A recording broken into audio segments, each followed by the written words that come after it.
हरे पिया जी के तीन बहिनिया, हमरे पिया जी के तीन बहिनिया, तीनों जनीना मांगे हाथ के कंगनवा, तीनों जनीना।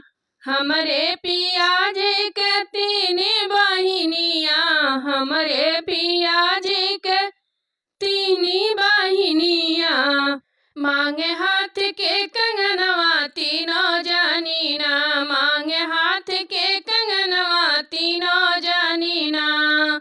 एक जनी मांगे हो हाथ के कंगनवा, एक जनी मांगे हो हाथ के कंगनवा, दूसर जनीना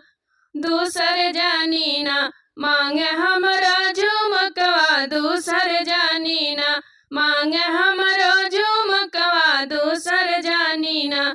तीसर जनीना मांगे नाक के नथुनिया, तीसर जनीना मांगे नाक के नथुनिया, तीसर जनीना। हमरे पिया जी के तीन बहिनिया, हमरे पिया जी के तीन बहिनिया, तीनों जनीना मांगे हमरो गहनवा, तीनों जनीना मांगे हमरो गहनवा, तीनों जनीना। एक जनी मांगेली हमरो लहंगवा, एक जनी मांगेली हमरो लहंगवा,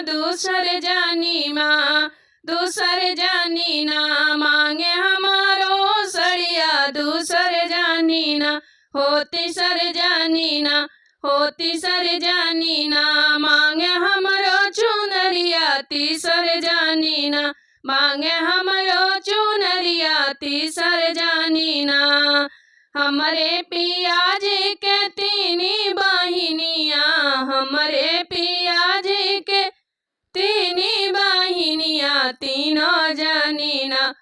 तीनों जनीना मांगे हमरो गहनवा, तीनों जनीना मांगे हमरो